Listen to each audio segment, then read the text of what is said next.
Guys, time check. It's 4:30 in the morning. Bakit tayo gising? So, nag-struggle talaga tayo matulog, guys. Kasi nga, on and off yung ating sleep.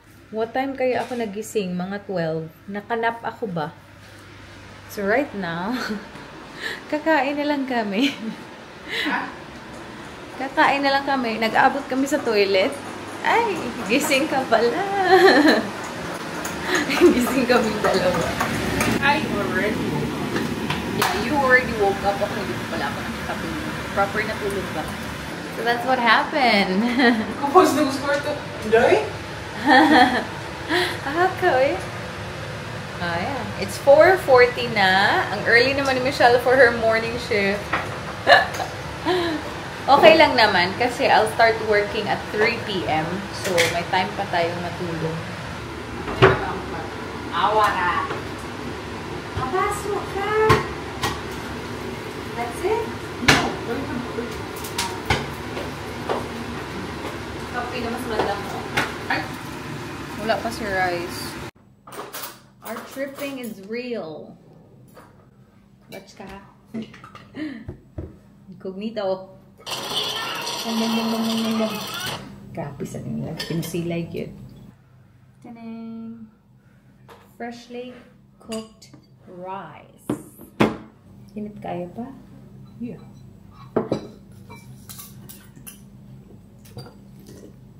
Mamaya pa rin gusto anig lunch.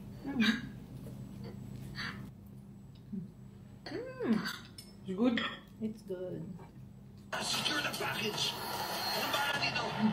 Kulang ba yung nagluto eh?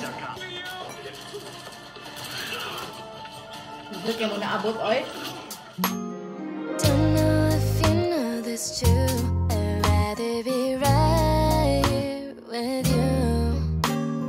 Nothing else matters right now. It's just you and me, boy.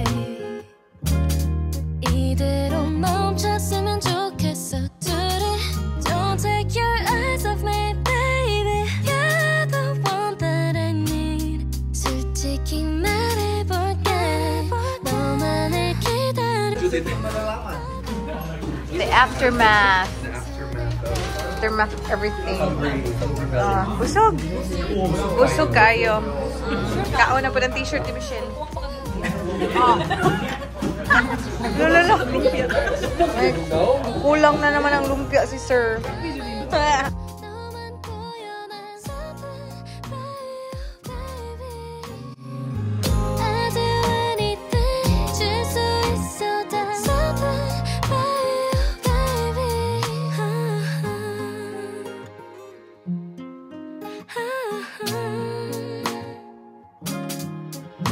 You're my favorite part of the day. Baby, you got me going crazy about you, and I can't seem to get over you.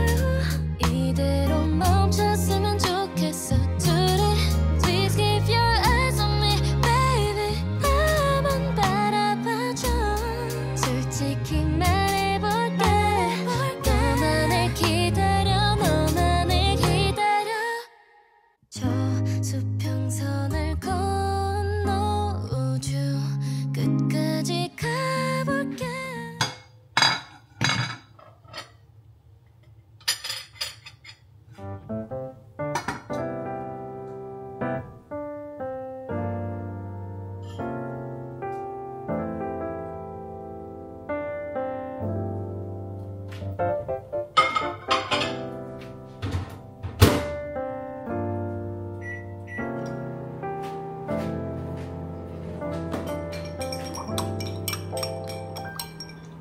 하지마 눈 뜨자마자 느낀 설레임 blossom 향기로운 달콤한 햇볕에 노인거리니. Good morning, guys. Another day. Today is my last day of 4 shifts straight. Alam niyo ba, plano ko sana today mag-walking ako papuntang work. Kasi this past few days,